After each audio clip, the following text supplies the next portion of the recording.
This episode of the Creep Street Podcast is brought to you by Martini Coffee Roasters. You know, people always look at me weird when I say I start off every morning with a big old martini. But then I set them straight, and I tell them I'm talking about Martini Coffee Roasters coffee. A delicious coffee made by the Martini family. They roast their coffee using a traditional method of sight and sound to roast those little babies to perfection. And they also sell green coffee beans for those home roasters out there. And right now, fans of the Creep Street Podcast can get 20% off their entire order by using the code CREEPSTREET at martinicoffee.com. Once again, for 20% off your order, use the code CREEPSTREET at martinicoffee.com. Martini Coffee Roasters, the perfect coffee to keep you creeps caffeinated. You've taken a wrong turn down Creep Street.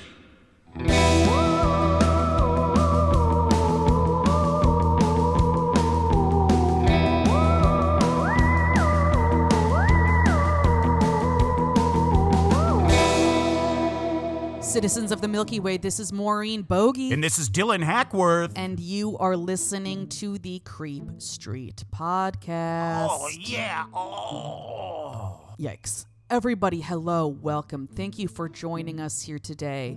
Feel free to follow us on any kind of social media platform. We're probably there. Please. Also, please remember to like, rate, subscribe, share us on that social media we were just talking about, and just spread the good word of Creep Street. Does MySpace still exist? I don't think it does, unfortunately. It would be great if we could get a thriving MySpace community going. I would genuinely would do it if it still exists in some form. We need Tom in here. You remember Tom? No. He was the guy that made MySpace, and he was always your first friend on MySpace. Oh, I never had MySpace. So. I never did either, but my friends did.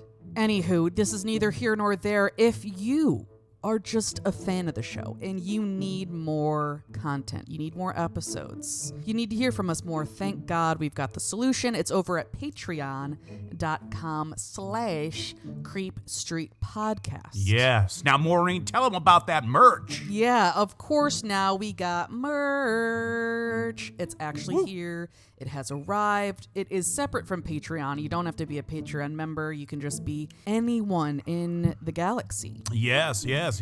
I mentioned that it was open and up for business back at our last episode, our last homeowners association. I wanted to start a little bit slow in case I had made any mistakes. Of course, I had. But now they have been fixed, and now the store is actually up and running. Hell yeah. Yeah. Oh, also on our website, too, we also have a place, say you like our content, maybe you can't subscribe for a monthly thing like a Patreon, but you still want to, share some love or something. There's a place where you can actually just give a one-time donation to the podcast that helps us build out, make more content, and become bigger and better. So we very much appreciate that if you are interested in that, of course. And just, thanks for being you. We appreciate it. And, on there, mentioned this at our HOA meeting, but we've got 2 surveys. If you're interested in filling it out, we would so appreciate it. These surveys used to be like Google forms that were a part of it was just too much. So we got it all now on our website. One just about Creep Street, and then we have one about Creep Street Book Club. Mentioned this before too. It is still happening. I have just a slew of issues with my womb, as it were, my uterus, and it's made it a little bit tough for me the past few months. But we're going to it. We're doing it. We're gonna get back into the book club very soon here, so we'd love to hear your thoughts and opinions there too. So I think that's gonna cover us in terms of housekeeping, as it were. Well, one more thing, something fun we've been deciding to do with our merch. Oh yes, is that there will be obviously items. A lot of the items that are there now will probably be like permanent items that will always be there. But we're also going to introduce temporary legendary merch Yes. that maybe has a theme or something that's only around for a limited amount of time, and once it's gone, it's gone. It might Yes. pop back a little bit if there's... Maybe some things will come back. You never know. But that way it keeps it fun, and you'll know that once you have that piece of Creep Street merch, it was kind of a limited time thing. Yeah. So it's kind of fun. Yeah, it kind of makes it a little more fun. But anyway, yes, that I think that wraps up the housekeeping. I think so. So thank you all for your attention and your respect. But now it is time for our story today. Dylan, what are we talking about today? Now, I know that originally I said it was going to be phantom towns, but as I was doing the research, it became harder and harder to separate these phantom towns from the phenomenon of time slips, interdimensional slips. Right, which we love, but we've covered. Yes, and maybe in today's episode we can make those distinctions, and we'll try to. But that is why today's episode is called Time Slips 2. Strange Times.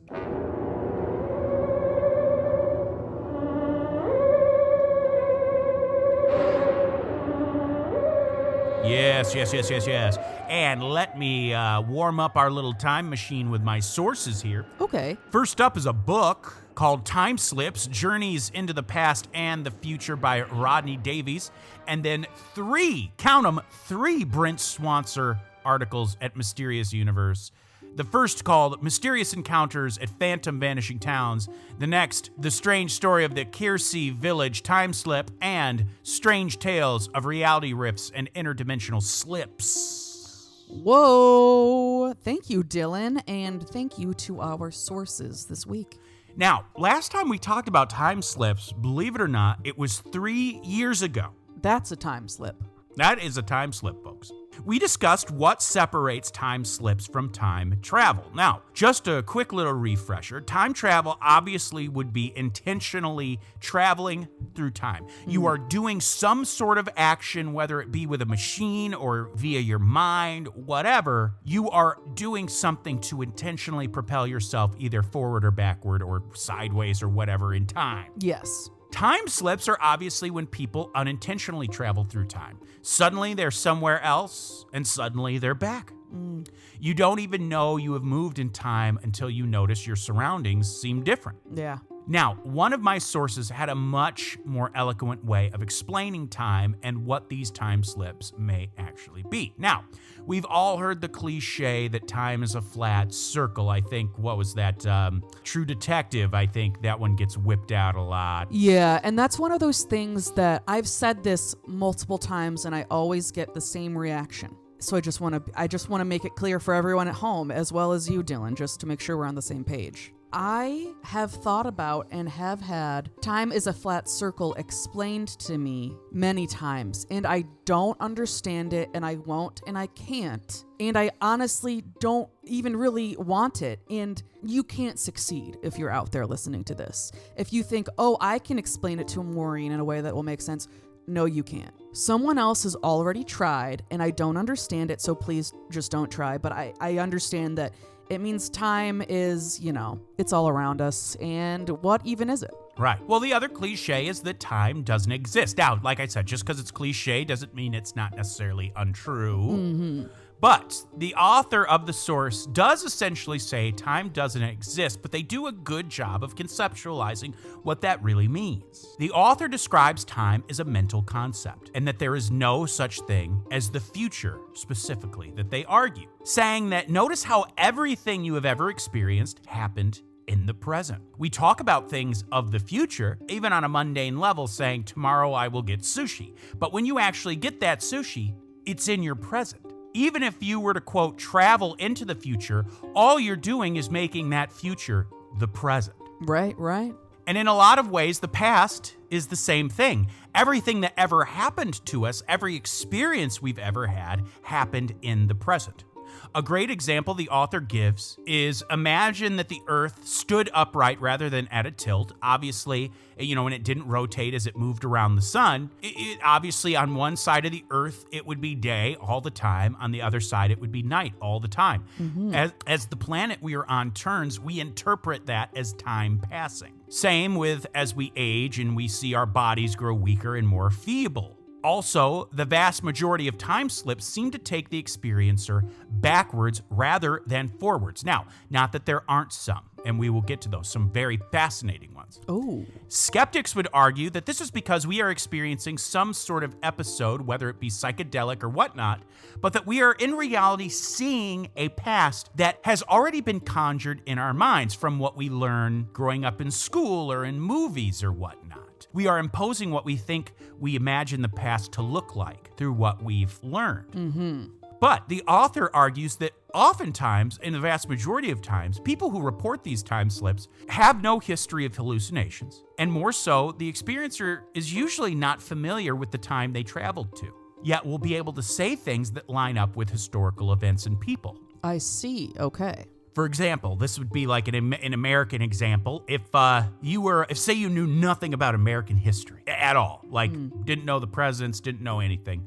and say you're visiting the U.S. for the first time, you're walking down the streets of Washington, D.C., and suddenly you find yourself in a theater house and a guy in the balcony gets shot, and you see another guy jump down from the balcony, shout something in Latin, and run away. Sic Semper Tyrannis. Well, you might go back to the future and go, wow, I was at this theater called the Ford's Theater and this guy got shot. And people would be like, oh, yeah, that was Abe Lincoln getting shot. Yeah. Things like that. People who are unfamiliar with the time and the people of that time are somehow able to line up with real historical events in their story. Okay. Here's another interesting thing that the author notes. Typically, time slips to the past last longer than slips to the future. Oh. The author also notes that time slips are not just relegated to people. Objects can too travel. It is believed that sometimes when an object, such as keys or earrings or this or that, mundane things that go missing, it may actually have been due to a time slip. But it's also impossible that some things we encounter may not actually be of our time, but because they're mundane items, we don't know that. For example, spectacles have been around for quite a while. If I saw a pair of glasses laying on the sidewalk, I might not think twice about it and think someone just simply lost their glasses. Yeah. When maybe they're glasses from a different time era. According to the author, there are 3 categories in which to relegate these time slip experiences. The first is when a person vanishes and never returns. The second is when a person or object disappears in one place but immediately reappears in another place, sometimes in a place very far from where they vanished. And the third is when a person or animal or object disappears but then reappears after a certain amount of time, a certain interval of time. This is often when a person time slips into the future because they reappear when we actually reach them in the time they transported to. I mean, time keeps on slipping into the future. We catch up to them. And it doesn't have to be far in the future. It can literally be just moments. How many times have you misplaced your keys and it took a couple minutes, but you found them? The author argues that it's possible sometimes these occurrences were actually time slips and not you misplacing your items. Oh, okay. I mean, how many times has that happened to us where it's like, you swore you've already looked in a certain place? You're like, I swore I already looked here. Or they'll turn up and you're like, they were right here in front of me. Right. Like on the coffee table or something. Like, how did I not see that? Yeah. Exactly. Exactly. But now let's start off with just classic time slips to the past. And this will be to places that just seemed weird. Okay. Our first example leads us over to the UK, probably where the most time slips are reported in the world. I know, I was going to say, that's so interesting. I wonder why that is. Bold Street in Liverpool is said to be the place with the most time slips of all. Yes, and shout out to all of our listeners in Liverpool, but especially the few that have been like, hey, they've, reached out and said specifically like, we've been there, we've not, they're keeping us updated. Yes, some of our listeners in Liverpool have actually sent us photos of Bold Street and everything. It was very cool. So anyway, the UK, October 1957. 3 cadets from the Royal British Navy were out and about driving through the Suffolk countryside. Their names were William Lang, Michael Crowley, and Ray Baker. and they were out on assignment. Their orders were to observe certain locations along their route to map out certain things, make notes of what they find, and then report back to folks in charge. Just a simple mapping exercise. And keep in mind, the source describes this landscape as very beautiful, very scenic, and on this particular day, it was a bright, sunny day. Beautiful day to be driving through the Suffolk countryside. We love it. Along their way, the men passed a charming little village called Kiersey, a small place of only a few hundred residents. And on this day, the place was like out of a picture book. Old-fashioned streets, and some of the buildings, of course, date back to the medieval era. As we know, in the UK, that's very common. Hey, old buildings. It was quiet and peaceful. The church bells rang out in the beautiful autumn sky. And joining the church bells were these wisps of smoke coming from the chimneys of the various houses there in the village. Kiersey was an assigned location along their route that they were ordered to take, so as part of their job, they headed towards the village to have a look. And this is when things began to get weird. Oh, no. Now, I mentioned that the place was peacefully quiet, but as they got close to the village, things suddenly went deathly quiet. Oh, no. An unnatural kind of quiet. The church bells that were ringing before were now also quiet. Even the birds that had been chirping happily only minutes before were now quiet and still. Something just felt off. Even the wind didn't make a sound. The trees that had been lightly moving in the breeze were now stopped. It was literally like they crossed over a line, where on one side all was normal and on the other side there was no sound. Not even the fallen autumn leaves on the streets were stirring. Perhaps creepiest of all, even the ducks in the nearby stream were stopped as if frozen. Oh, yeah, that is weird. And despite the bright, sunny day, not a single person was out walking the village streets. They looked up to notice that the smoke they had seen coming from the chimneys as well had now stopped. And as they entered the tiny village, it felt like they were the only ones there. One of the cadets would later say about the experience, "It was a ghost village, so to speak. It was almost as if we had walked back in time. I experienced an overwhelming feeling of sadness and depression in Kiersey, but also a feeling of unfriendliness and unseen watchers which sent shivers up one's back. I wondered if we'd knock at a door to ask a question who might have answered it. It doesn't bear thinking about." As they walked further into the village, they noticed even more strange stuff. Not only was there no other people besides them about, but there were no cars or even bikes to be seen, no telephone wires.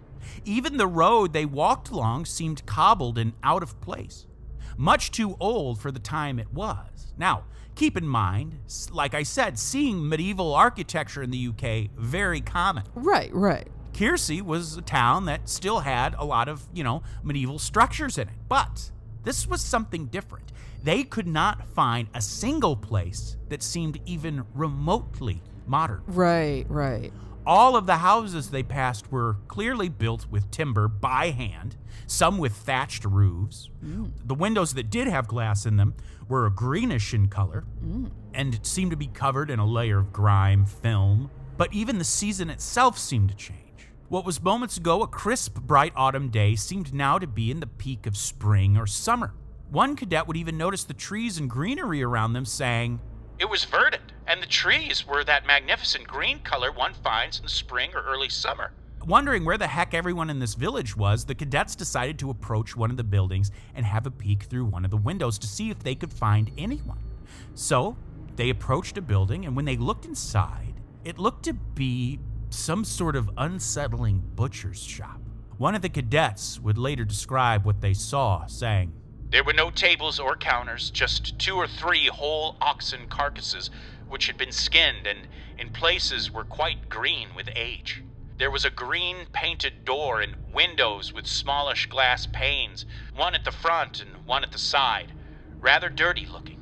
I remembered that as we 3 looked through the window in disbelief at the green and moldy green carcasses, the general feeling certainly was one of disbelief and unreality. Who would have believed in 1957 that the health authorities would have allowed such conditions?" All 3 cadets were definitely unnerved. Together, they cautiously kept making their way through the village, looking for any sign of life. And here's what's also weird. As they looked into the windows of houses, not only did they not see people, they also saw no furniture whatsoever. Nothing. It was like people had either gotten up and quickly left, or it was like the place had almost been built like a set. A place that was built without ever intending to be used. But if people had been there and had suddenly left, it must have been very recent because they saw the chimney smoke as they were approaching the village. Granted, now, of course, the chimney smoke was gone too. So together the group headed over to the church tower. And this made sense. It would have been a major hub of the village center, people coming and going. And remember, too, they had heard the church bells ringing as they approached. Surely there must be someone there. But the cadets soon found themselves completely bewildered when they found that the church tower was completely gone. And not like it had been demolished, but like it had never been there in the first place. They literally saw it as they were approaching the village, but now it was gone. Each of the cadets began to feel a sinking feeling of dread come over them, a feeling that this was a place they should not be. So all three men turned and quickly got out of there. They were headed back to the main route, anxiously talking amongst themselves about what they had just witnessed and how they were going to explain this to their superiors when, ding, there came the sound of the church bells. All three men turned around to find the village of Kersey just as it was when they first saw it. The church tower was back and its bells were ringing.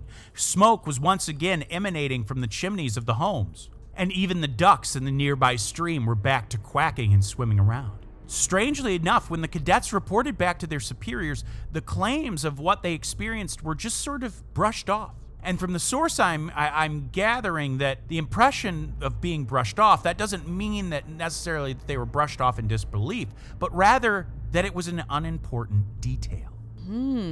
Like unimportant detail and that like this happens? Like this has happened before? That's what I was getting a vibe of. Yeah. They were saying like, forget about it. Don't worry about it. Right. Like if we made a big deal out of this every single time this happened, nothing would get done. Right. Very weird. Very weird. It also reminded me a little bit of, didn't we say that in our time slips episode we did a few, like you said, 3 years ago, wasn't there like a time slip on Versailles, like on the palace, the grounds of Versailles, especially at the part where Marie Antoinette had her like fake like town built? Yes, absolutely. I was thinking of that just then when you were saying that kind of really reminded me of it. Almost like I wonder if maybe something about having these old structures there makes something happen with the time slip.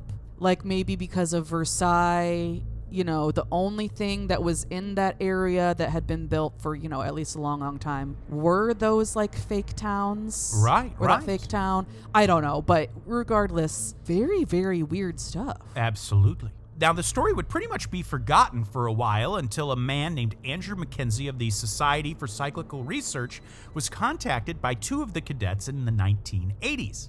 William Lang and Michael Crowley reached out to Mackenzie via letter and told him of the strange experience they had had all those years ago in the Suffolk countryside. Mackenzie met up with the men and even visited the village where it happened. The more he learned, the more fascinated he became until he was certain that something truly weird had happened there in the village. For one, a lot of the details the men gave actually lined up with the town's history. For example, that building they saw the butchered oxen carcasses had actually been a butcher shop. Now, that was long before the cadets had their experience in 1957. In 1957, when the strange event happened, the place was actually a private residence. Oh, okay. There were other things about the town's layout, too, that actually lined up with what the men had told him. While there is no way to know for sure, Mackenzie would guess that the men had somehow found themselves in the time of the Black Plague, way back in the 1400s. Mackenzie would even include this story in his 1997 book, Adventures in Time. Turtles in Time. One of my favorite video games. Indeed. It's just the fact about the, something about the butcher shop. That's so interesting to me. I mean, so much of what you just said, I think is so interesting that these things line up with the, like, historical records with what the cadets saw. But for some reason, specifically that butcher shop, just really, the fact that they were able to, like, see some sort of, butchering sort of activity is just, I don't know, very interesting. Well, for this next one, we're staying in the UK, but we're hopping over to Norfolk. North Norfolk Digital. Alan Partridge. We're AP fans over here. But anyway, yes, headed over to Norfolk to the town of Horning. It was the summer of 1978, and a Mr. and Mrs. Margolis, along with their 11-year-old son, were out and about going for a nice walk along the riverside. Everything was well. It was a normal day, seemingly, until a sense of unease began to come across all three of them. Something felt off. They soon realized that the entire town around them had fallen silent. Not a single person in sight. And keep in mind, the place was just bustling with life only a moment prior. The birds had all gone quiet as well. It was almost as if time itself had just stopped. Now, that's another thing, is it sound. It doesn't mean you can't talk to each other or you don't hear your footsteps walking as it's not like it's a vacuum where there's no sound. Right. But sound, just all things around you seem to fall still. So spooky and weird. Whether it was because all three of them were shocked or something else, each of the family began to feel dizzy. Before their very eyes, it was as if the town and the landscape began to move. They would later describe it in the way you can see heat coming from the road or the desert floor on a hot day. That sort of wiggly haze. Right. All three watched as the 1978 town of Horning suddenly transformed into a medieval-era village. Whoa. The paved road they were on only moments ago had now transformed into a muddy lane. Even the cars were now old carriages. They watched in hushed silence as a thin man, dressed in brown, appeared, walking by an old horse and carriage. The man didn't even look up at them, as if he didn't even know they were there. A moment later, as quickly and mysteriously as things had changed, they were back to normal. And once again, the Margolis family found themselves in 1978 Horning, the place they had always known. But what the heck did they experience? What the heck? Now, these are good appetizers for what we're about to dive into. An amuse-bouche, if you will. So far, the stories we have told could be argued as fully time slips, But what about towns that seem to have never existed at all in the past or at any time? Oh, very interesting. Our next tale may be just that. The story was shared to Reddit by a user who goes by the name Reconnect, and they shared an experience they had had while out mountain biking near the village of Snowshoe in West Virginia. They're out there biking, and after a while, they realized that somewhere along the way they had gotten lost. Luckily, they happened to encounter a tiny town and decided they would stop there to ask for directions. But as they entered the town, they found it to be absolutely deserted. There was not a single person to be seen. Here is what they said happened next. We parked the truck and split up looking for anyone. Now, this was around 9-10 a.m., so not exactly super early. We went into the post office, we found nobody, and we went into the only bar in town, which was unlocked, unattended, but with music playing, and not a single soul present. We went business to business to business and walked the streets, and after about 25 minutes, finally found one old guy who just seemed to appear out of nowhere in the middle of town, walking alone. The first question we asked him wasn't even for directions. It was, "Where the hell is everyone?" To which he replied, "Well, I guess folks around here don't get up much till around noon." We asked him for directions to Snowshoe, and he pointed to the road we had came in on and said to go that way about 10 miles and make a right, and we would find the interstate. We left quickly. We all had a very bad sense of unease about the whole thing. As we left, we were about 5 miles down the road, and we hit a lady dressed up in a state road uniform, standing in the middle of a very long straightaway and holding a stop sign. When we approached her, she turned the sign from slow to stop. We asked what was going on. She stated that there was a road construction ahead, and we told her of what had just happened, and she just kind of laughed and said those people in that town are kind of strange, but let it slide. So we actually started talking to her, waiting for a line of traffic to come by from the opposite direction. We actually ended up talking to her for about 45 minutes to an hour, just shooting the shit. Kind of got lost in the convo. Not one single vehicle ever approached from the other direction behind us. Eventually she said, "Well, I guess it's clear now and y'all can go ahead," and slowly turned the sign from stop to slow and motioned us to go ahead. We went straight ahead, the only direction you could possibly go for the next 30 some odd miles, and didn't see any signs of construction, state road workers, or maintenance going on at all. She also had no vehicle. We figured she was a flag woman dropped off by some crew up ahead. After the encounter with the town and this woman, we had had enough and called it quits. We turned on the interstate as soon as we found it and headed north and home.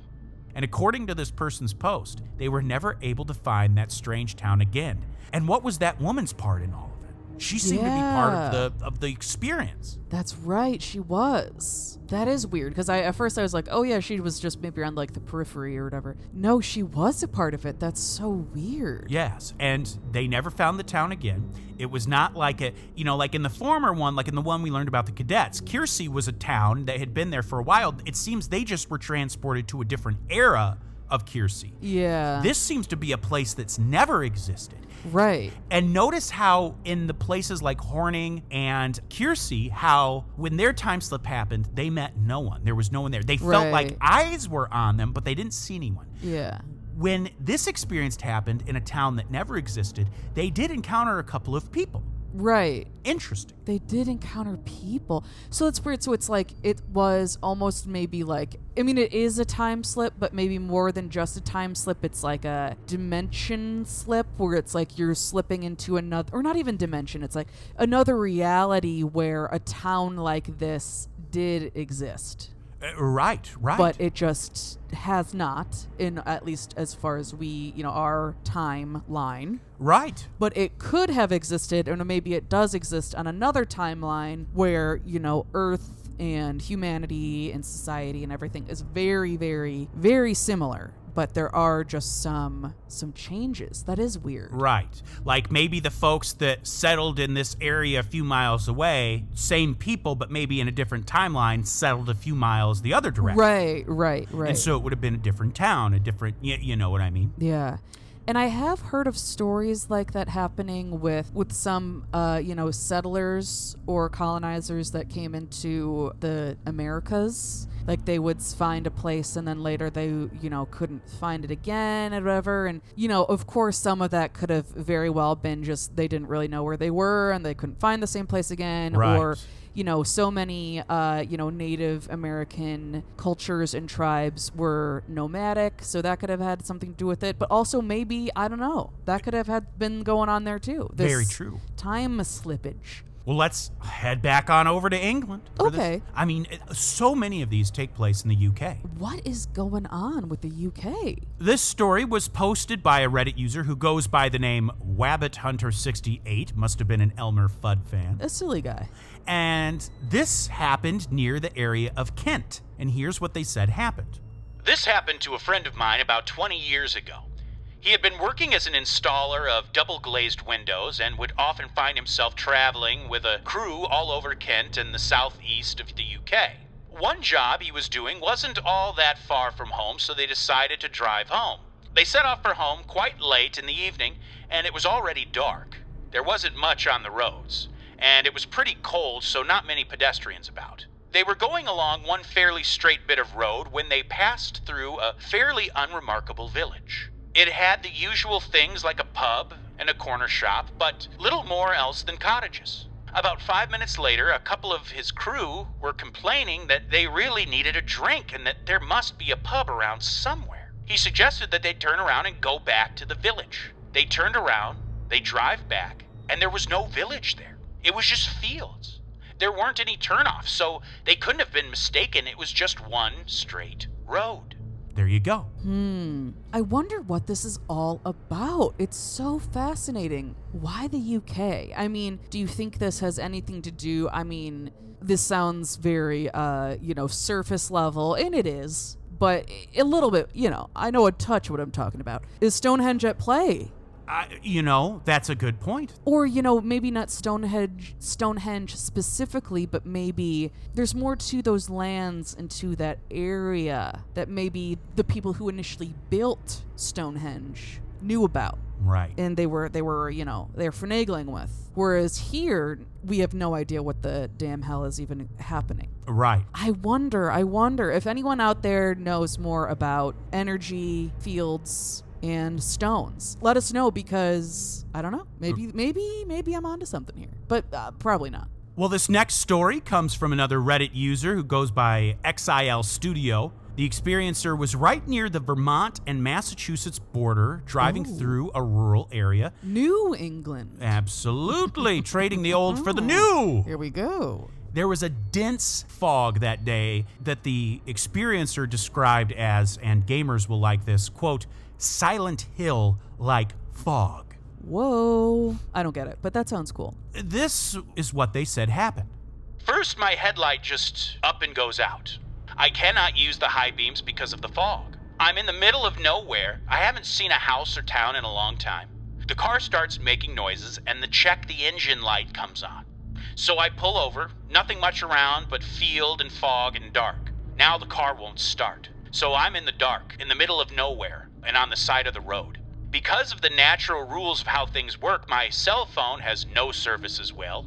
It is like one big cliche. But I'm not stupid enough to go wandering the roads right now. So I recline my seat and decide to take a nap for a couple of hours until the sun comes up. I woke up, and the sun is coming up, the fog is going away, and I'm on the main street of a tiny town, parked in front of what looks like the Bates Motel house. Houses everywhere. It was the creepiest feeling. I was sure I was near the woods. There was not a light on in any house at all. There was a service station about 50 yards up the road. I walked up to it, talked to the guy who looked perfectly normal. He walked over to look at the car, asked me to try to start it, and it did. Fucking thing turned over right away, and both headlights were working. I drove on, never got the name of the little village, and I couldn't find it on a map. I always felt like I was in this big setup for a horror movie that just didn't pan out. It is interesting. That one was interesting in that, what was the time slip? Was it the fog the night before, or was it when he woke up? Yeah, and saw that town. I mean, I think it's that town because he couldn't see the town on a map later, so it's like the time that it's weird that the time slip kind of occurred. It started in the morning when he woke up. Yes, and also the area where his car stopped. Yeah. He thought it was kind of in a rural place with no town around. Yeah. But when the sun came up and the fog cleared, here he is in the town. It makes you wonder, did the fog have something to do with it? Electronic fog is another a phenomenon we will have to cover in the show eventually. But, yeah, I'm curious about that. But yeah, I wonder what that's all about because, and I'm not saying that everywhere on the East Coast, or in New England or whatever is super heavily populated and there's, you're never going to go long without hitting a town. I'm not saying that. There are, of course, lots of very rural areas out in New England, of course, but it's not the same thing as like Wyoming. Right. Where there's like, you really can be in the middle of fucking nowhere. Yes. Like, it seems weird that you would, even with all that fog on the East Coast, you would be able to drive into a town, even if it's that small, without having any kind of realization about that. Right. Like, for example, if this had happened in, for example, let's say Wyoming again, and there was all that fog and whatever, I could believe that you entered a town, like a very small town in Wyoming, without even realizing it if you couldn't see well, because they're so few and far between, and there's not much of a, you're entering a town and you're exiting a town. Sometimes it's literally like the town starts here and it stops here, and all of a sudden it's done. Yeah, right. So, whereas in New England, there's a little bit more of a, there's not as many just towns completely in the middle of nowhere. Exactly. If there is a town, there's some kind of more stuff going around on the outskirts and whatnot. So I don't know. It's very strange. Very strange. Well, this next one comes to us from a Redditor who goes by Greg0525. This one's very bizarre. The poster worked as a park ranger, they said, near a place called Elysian Grove. He was out one day in his usual patrol when he spotted some smoke in the air coming not far away from where he was. So immediately, as a forest ranger or as a park ranger, he's thinking forest fire, right? Oh, yeah. So he takes off running in the direction of the smoke, only to come across a village he had never seen before. Here's what he said happened. Okay. A small, peculiar village was tucked away in the depths of the forest. The buildings were made of logs and stones as if they had been grown from the ground itself. The village was surrounded by tall trees, obscuring it from view. The people there moved slowly and cautiously, as though they were wary of being seen. A thin plume of smoke rose up into the air, indicating that a fire had been lit in the center of the village. I was taken aback by this statement. It was hard to believe that such a remote village had managed to survive without any contact with the outside world, not to mention that I had been working as a park ranger but had never come across their village, and I should have known about it. As I made my way through the bushes, the village seemed to have been untouched by the modern world. A feeling of mystery filled the air around the village and made me want to explore further. Now, already this is weird. An untouched village? Yeah. This is weird. Especially like you said, if there's, this park ranger near, he knows the area. I know there's such a thing. There's still, in very remote places of the world, still like uncontacted tribes, or at least Yeah. This is not that. We're talking No. now it didn't specify, but I'm assuming this is the United States. Yeah. Now, there are rural places in the United States, but there is no, as far as we know, I guess I don't want to say that, but not exactly where you're going to find untouched or uncontacted villages. No, none of that exists unless something has gone horribly wrong and, people up in the mountains have been abducted. and taken. Exactly. The people of the village were very friendly, but the man couldn't help but notice that everyone walked backwards when entering and exiting buildings. Oh, weird. Their clothes seemed old-fashioned, and weirdest of all, no one in the town seemed to have a shadow. Nor did they make the sound of footsteps when they walked. Naturally, there was a very ominous feeling about the place, even though the people were very friendly. Right. He just got the feeling he shouldn't be there. And here is what he said happened next. As I walked away, I couldn't shake off the feeling of dread that lingered within me. I had never experienced anything like this before. The more I thought about it, the more scared I became. It was as if I had stumbled upon a community of ghosts. I spent some more time exploring the village, admiring its beauty and talking to the locals. But as I spent more time with them, I began to notice something strange. The people in the village were somehow different from anyone I had ever met before. They spoke in a strange language that I couldn't understand, and their customs and beliefs were completely foreign to me. It was as if I had stepped into a different world, one that didn't seem real. The more I explored, the more I felt like I was in a dream. The village seemed too perfect, too beautiful, too serene. It was like a utopia, and it was almost too good to be true. The locals seemed too calm and too peaceful, almost like they were under some kind of spell. It was as if they had no worries, no problems, no conflicts. I tried to ignore my unease and enjoy the beauty of the village, but the more I looked around, the more I felt like I was in a surreal world. It was like a movie set where everything was perfect and pristine, but it lacked the messiness and complexity of real life. As the day drew to a close, I realized that I needed to leave the village. It was too strange, too unreal, and I couldn't wait to go back home. As it was getting darker, I noticed that the eyes of the inhabitants seemed to glow subtly in the darkness. It was a strange sight, and it sent shivers down my spine. I wanted to leave the village as soon as possible. I couldn't shake off the feeling of dread that lingered within me. It was as if I had stumbled upon a community of creatures that were not human. So now the guy is freaked out. Yes, that's scary. Very uncanny valley-y. Yes. He gets out of there, hops in his truck, and speeds away. But things only got stranger. Oh, fuck. The forest was dark and eerie, with twisted trees that seemed to reach out for me. The only sound was the rumble of the quad's engine and the rustling of trees in the wind. The night was quiet and still, with no signs of life around me.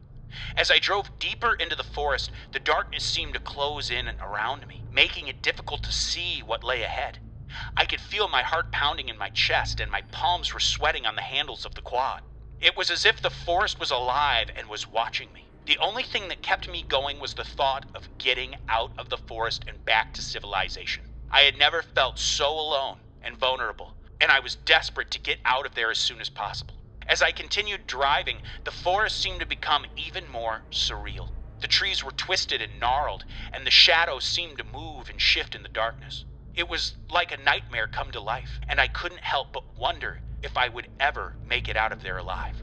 Well, he was able to make it to the ranger station, but was unable to ever find that village again. But very strangely, he did learn that there was once a village there that had been wiped out due to some sort of disaster. Oh, weird. Yeah. Oh, I wonder what that's all about. Yeah. Very strange indeed. Very. Now, let's discuss time slips that go to the future. Okay.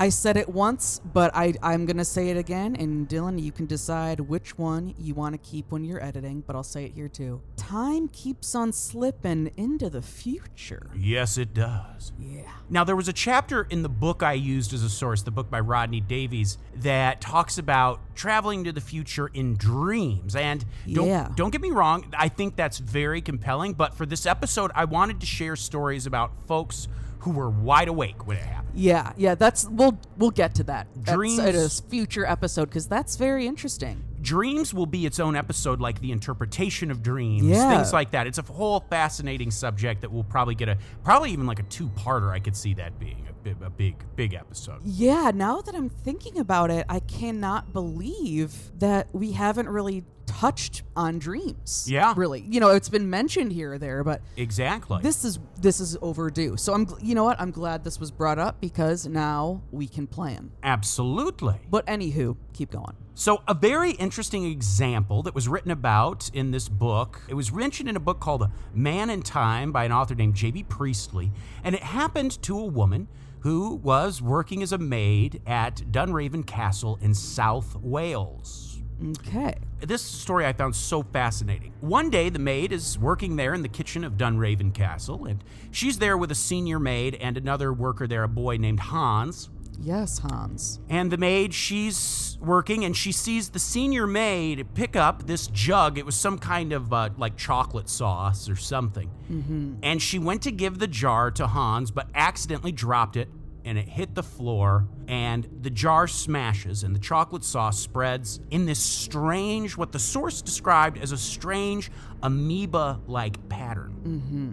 Then, how my source describes it is the scene melted away before the maid's eyes and started again. Suddenly, the senior maid is reaching for this jug of chocolate sauce as she did a moment before, and the maid shouts out to keep her from picking up the jar.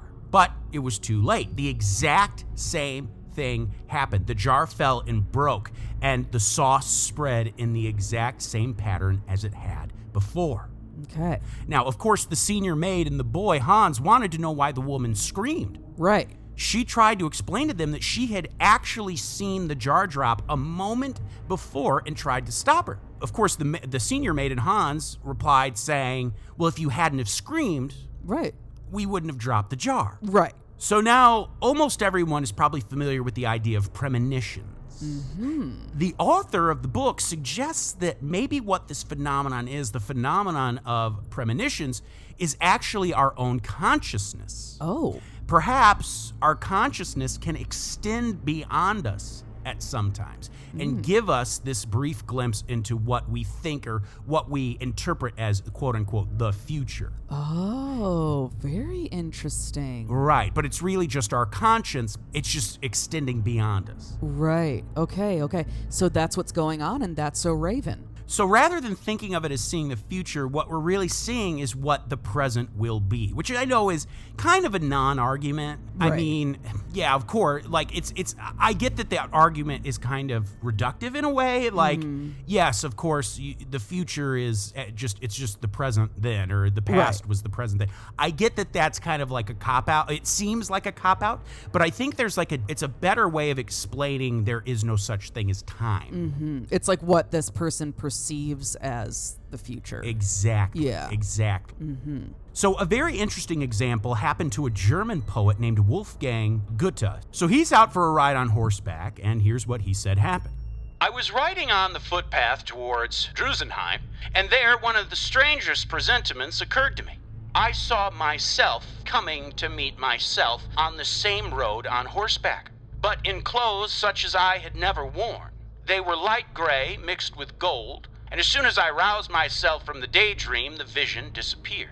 Strange, however, is that 8 years later, I found myself on the identical spot, intending to visit Frederica once more, and in the same clothes which I had seen in my vision, and which I now wore, not from choice, but by accident. So he literally encountered himself, the version of himself from 8 years prior, and he would wear those same clothes, everything. And he didn't realize it till he was in that spot. And he's like, holy shit. Yeah. Because I bet that memory came back to him when he was on that road. Right, and right. he looked down at himself and realized, holy shit, I'm dressed Right. just as I saw myself to be 8 years on. Right. That's so weird. And you know what? That story kind of sounded familiar. We might have talked about that on a Patreon episode. Yeah, we absolutely might have. Because We've delved into this a little more on Patreon. So it's like, I can't remember exactly what was on the main cast and, what we've talked on Patreon. But yeah. But it's also, so I'm confused. So like, is the idea here that there is another reality or universe or whatever you want to call it, where this guy is almost exactly the same? It's like one of those times where there's a universe where, it's like it's super close to what your actual life is. Or is he like visiting another or is it like just the loop of time? Or like, do you know what I mean? Yeah, no, I totally get it. And that's why it's hard to discern, like, really probably what we discern as time is not real as we think of it. It's probably more of an interdimensional thing. Right. Because the book also explains, and I didn't get into the deep lore of it, but how we perceive time given our placement to other objects, like the turning of the earth spinning, going around the sun. So it's more to do with our existence around certain objects and locations that gives us the perception of time. It's very interesting, but I didn't want to. I knew I was going to slaughter it if I tried to present it, but it's a very fascinating idea. Yeah, we'll have to maybe do an interview with someone that can maybe an expert in the field or something like that to kind of open that up for us. Absolutely. This also calls into question the nature of what doppelgangers are. Oh. Which, as we know here on Creep Street, we believe that, the doppelganger phenomenon can be a few different things. It's possible they could be entities taking on the form of people. Right. For some sort of purpose, whether good or bad. And there's also the idea of the mimic, which seems to be innately evil. But if we consider what the author is saying, then it is also possible that some doppelganger cases are actually when people encounter the real future version of themselves. And it may just even be a version of themselves that's only a few seconds ahead. Right, that's what, yeah. Because what was that story we read on the Patreon where the mother called out to her because she saw her daughter walk by and she said, hey, hurry up. It was on one of those Reddit stories. Yeah. And her daughter said, what are you talking about? So she saw someone that looked like her daughter who wasn't her daughter. Maybe that was her daughter from literally, maybe the next day or the next something. Something just got crossed. Some wires got crossed or whatever. Yeah. Huh. So weird. Now, because what is unusual about this case and what is perhaps, what perhaps separates it from doppelganger phenomenon is that Wolfgang saw his future present self, that he could also see the age of 8 years. Right. He could see that as well, which was, typically doppelgangers look exactly as you do. Yeah. Or at least, something, like they're attempting to. Yeah, okay, could see the age. Okay. So here's an experience that was posted in the Unexplained Mysteries Forum in 2013. The woman was at work and perhaps saw her coworker, but was it a version of her coworker from another time or reality? Here is what they said happened. One thing she always carries with her is an orange water bottle. It was during this conversation she placed her orange water bottle on the table next to the table I was sitting at. She told me to keep an eye on it as she ran to the bathroom. A couple minutes later, she emerged from the bathroom, took her water bottle, and told me she'd see me up at the front of the store. I thought nothing of it. About 5 minutes later, my other friend came into the break room. In addition to being close friends, he also was my direct supervisor at the time. He came in exhausted and a little angry because our store had no coverage that night for the area he needed. I mentioned that I had just been talking to the girl who was scheduled to cover that area.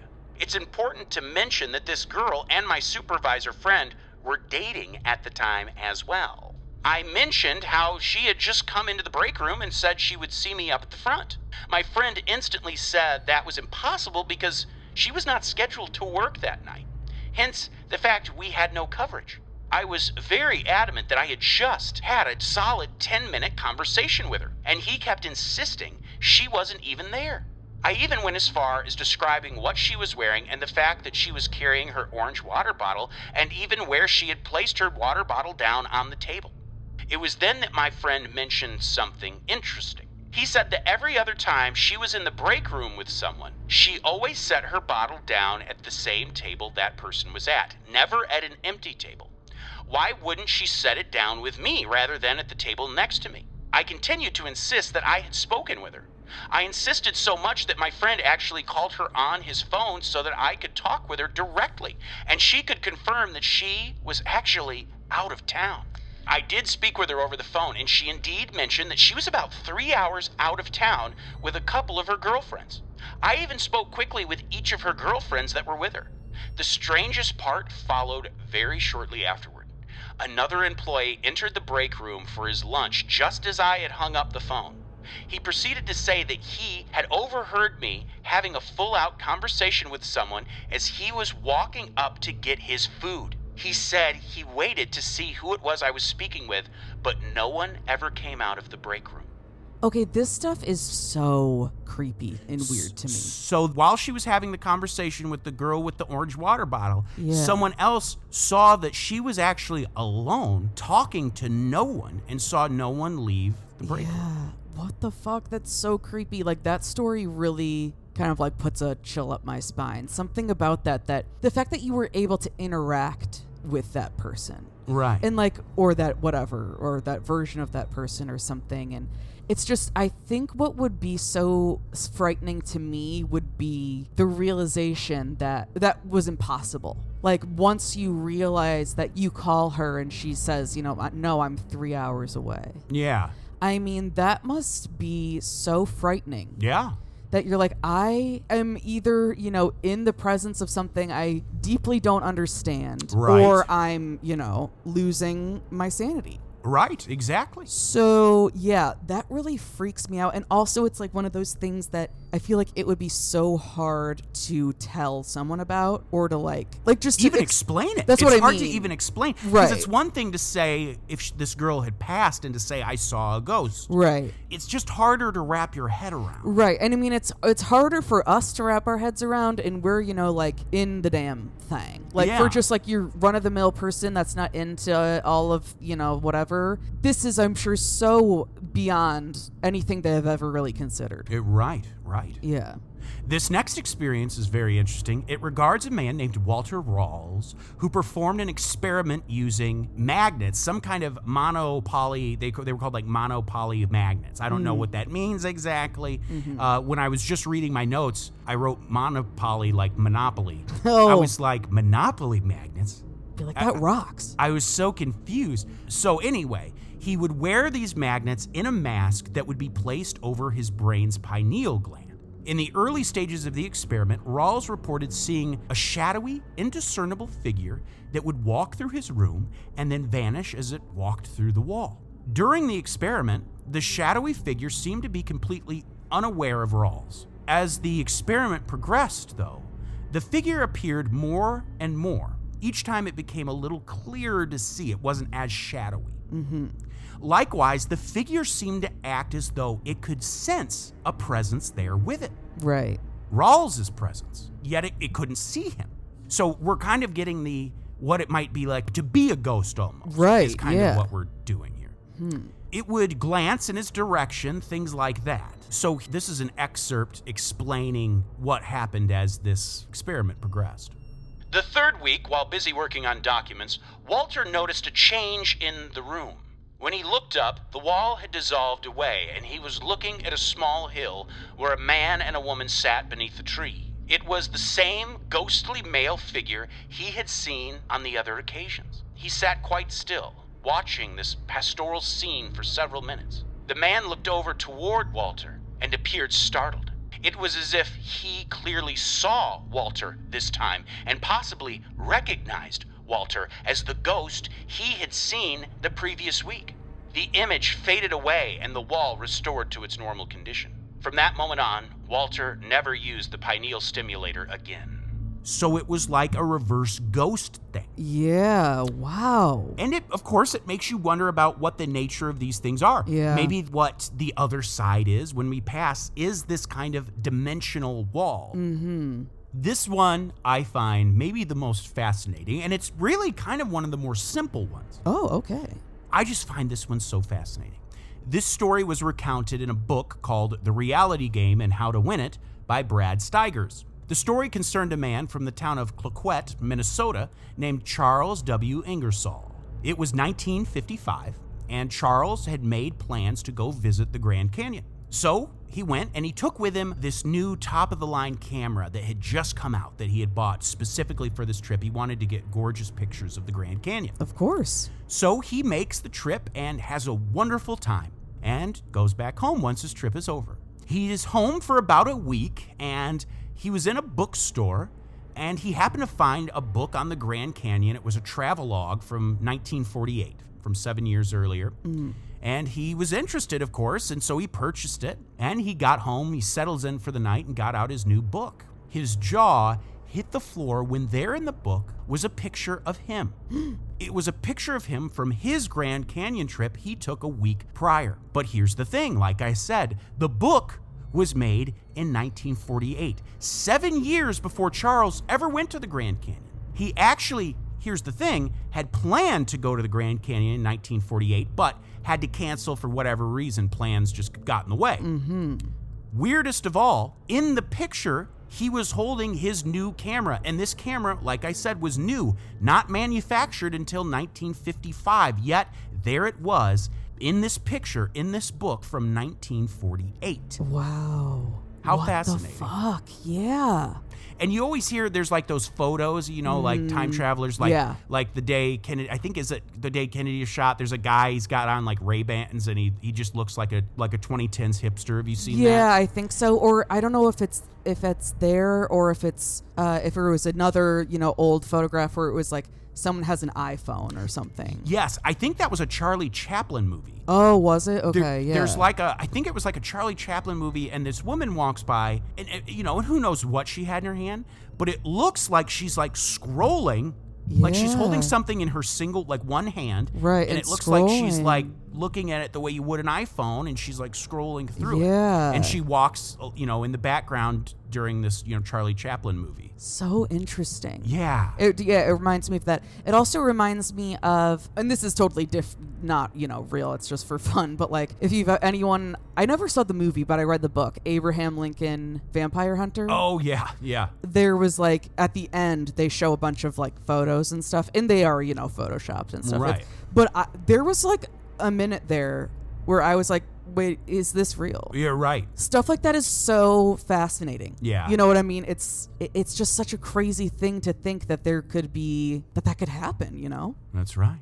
Well, Maureen, that is going to wrap up Time Slips to Strange Times. Well, that was some great, wonderful shit, and I appreciate it. And thank you so much, Dylan, for the fantastic research and putting together such a lovely episode for us today. Of course, it was my pleasure. Wonderful, wonderful. Now, I just have a feeling that there's like a list that you want to read about, or just read off, or just kind of pop off about. Oh, yes, friends. Folks, give it on up for our top-tier Patreon subscribers. Of course, the Dream James Watkins, the Finished Face Via Lungfist, the Madman Marcus Hall, the Vivacious Vicky McHugh, the Tenacious Teresa Hackworth, the Heartbreak Kid Chris Hackworth, the Oh-So-Suave Sean Richardson, the British Bonebreaker Bex Martin, the Notorious Nicholas Barker, the Terrifying Taylor Lashmet, the Count of Cool Cameron Corliss, the Archduke of Attitude Adam Archer, the Sinister Sam Kiker, the Nightmare of New Zealand Noeline Vivilli, the Loathsome Johnny Love, the Carnivorous Kevin Bogey, the Killer Stud Carl Staub, the Firestarter Heather Carter, the Conqueror Christopher Damian Demaris, the Awfully Awesome Annie, the Murderous Maggie Leach, the Sir of Sexy Sam Hackworth, the Evil Elizabeth Riley, Lauren Hellfire Hernandez Lopez, the Maniacal Laura Maynard, the Vicious Karen Van Buren, the Arch Nemesis Aaron Bird, the Sadistic Sergio Castillo, the Rapscallion Ryan Crum, the Beast Benjamin Huang, the Devilish Chris Doucette, the Psycho Sam, the Electric Emily Zhang, the Ghoulish Gerd Hangam, the Renegade Corey Ramos, the Crazed Carlos, the Antagonist Andrew Park, the Monstrous Michaela Schur, the Witchy Wonder J.P. Weimer, the Freaky Pin Forsyth, the Barbaric Andrew Barry, the Mysterious Marcella, the Hellacious Cale Hoffman, and the Nefarious Kristen Nowicki. Oh, yeah, baby. Here we go. Yes, yes, yes. Thank you so much to our top tier Patreon subscribers. Gosh darn it, we love you so much. Thank you to every single tier member of our Patreon. We love you so much as well. And just thank everyone for listening. You are all fantastic. And all we ask is that you spread the good word of Creep Street. Please like, rate, leave a review, subscribe, share us on social media. Please. Just play us out loud in public. Yeah, please, till someone tells you to knock it the hell off. Yeah, or hopefully someone will be intrigued enough to at least look it up later before that happens, but that will occur. Thank you for doing that. Also, a reminder, merch is available, baby. It's at creepstreet.com/store. I'm excited for you all to check it out and, start representing Creep Street, baby. Oh, we've already gotten sales in. Let me tell you something. The orange Creep Street podcast t-shirt, the one with the little ghost on it. It's going. The orange in particular, the heather orange, is crushing. I wasn't expecting it, but I'm glad I'm glad. Yeah. So maybe you guys should check that out. I don't know. I don't want to force you, but I'll encourage you. Absolutely. Yeah, so thank you, everyone. And we hope you have a fantastic day or night or whatever the fuck is going on. We hope it's good. And we'll see you next time. Citizens of the Milky Way, my name is Dylan Hackworth. I'm Maureen Bogey. Good night and goodbye. Goodbye.